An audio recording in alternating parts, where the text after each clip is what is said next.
Welcome back. In the previous video, we showed you how to build a data source. In this video, we'll learn how to create charts to visualize the data. To begin, click New Charts in the Workspace window. Enter a name for your chart and select the data source you want to use.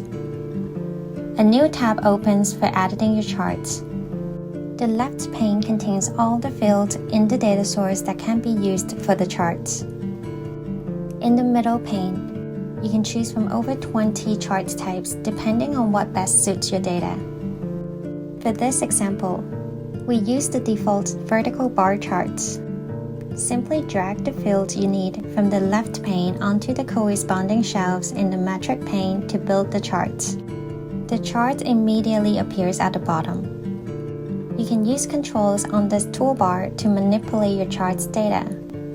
Let's apply a display filter to hide empty columns in the chart. And sort by the x-axis value. Click Apply to see the filtered and sorted chart.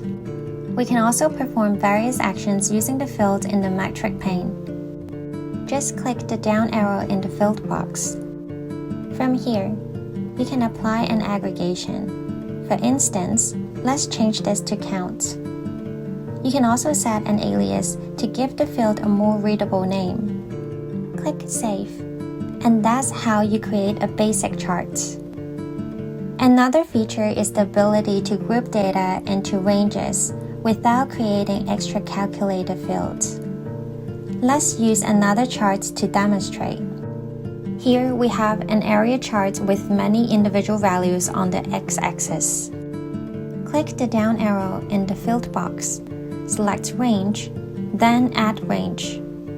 You can change the range type to either fixed or custom. For this example, we set the bin size to 50. Click OK to accept the settings.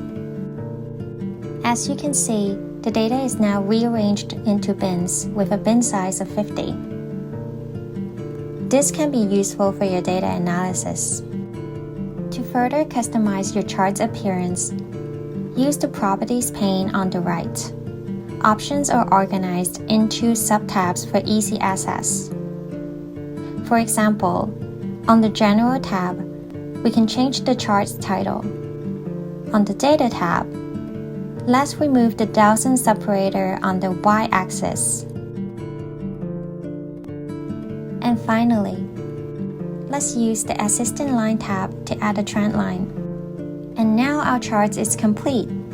From here, you can click the Present button to enter a full screen presentation mode. Additionally, you can go to File, Print, or Export to share your chart in various formats. Thanks for watching.